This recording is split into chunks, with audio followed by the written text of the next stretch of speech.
টি-20 বিশ্বকাপে ভারতের ব্যাটিং একাদশ নিয়ে ক্রিকেট বিশ্ব এক অনন্য আলোচনার কেন্দ্রে। ভারতের 16 সদস্যের স্কোয়াডে 9 জন বাঁহাতি ব্যাটসম্যান থাকলেও খেলায় একাদশের সেই সংখ্যা বিভিন্ন ম্যাচে ভিন্ন হয়েছে। গ্রুপ পর্বে যুক্তরাষ্ট্র, পাকিস্তান ও নেদারল্যান্ডসের বিপক্ষের ম্যাচে 7 জন বাঁহাতি খেলেছে একাদশে, আর নামিবিয়ার বিপক্ষে সেই সংখ্যা ছিল 6 জন। সুপার 8-এ এসে দক্ষিণ আফ্রিকার বিপক্ষের প্রথম ম্যাচেও খেলেছে 7 জন বাঁহাতি। যদিও প্রশ্ন উঠেছে, পাকিস্তানের বিপক্ষে ভারতের একাদশে কি 8 জন বাঁহাতি ব্যাটসম্যান খেলেছে?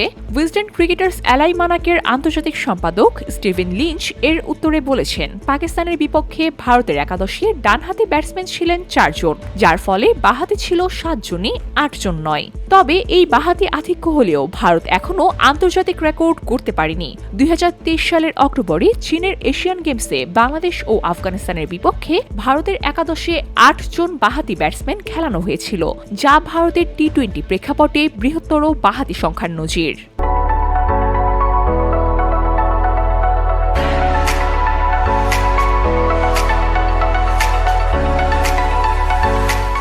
বর্তমানে আন্তর্জাতিক টি-20তে একাদশের সর্বোচ্চ বাঁহাতি ব্যাটসম্যান খেলানোর রেকর্ড এখনও বাংলাদেশের দখলে রয়েছে। 2021 সালের জুলাইয়ে হারেরিতে জিম্বাবুয়ের বিপক্ষে তৃতীয় টি-20 ম্যাচে বাংলাদেশ একাদশে 9 জন বাঁহাতি ব্যাটসম্যান খেলিয়েছিল।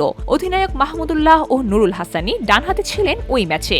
এছাড়া ক্রিকেট ইতিহাসে আরও কিছু দল বাঁহাতি ব্যাটসম্যানদের উপরে নির্ভর করেছে। টেস্ট ক্রিকেটে ইংল্যান্ড ও ওয়েস্ট ইন্ডিজের একাদশে সর্বোচ্চ 8 জন বাঁহাতি ব্যাটসম্যান খেলানো হয়েছে, যা একটি দীর্ঘস্থায়ী রেকর্ড। তবে প্রশ্ন থেকেই যায়, ভারতের বাঁহাতি ব্যাটিং আধিক্য কি ভবিষ্যতে তাদের জন্য গেম চেঞ্জার হবে, নাকি আন্তর্জাতিক মাঠে বাংলাদেশের 9 বাঁহাতির রেকর্ডই শীর্ষে থাকবে? ভিউরি বাংলা নিউজ ডেস্ক।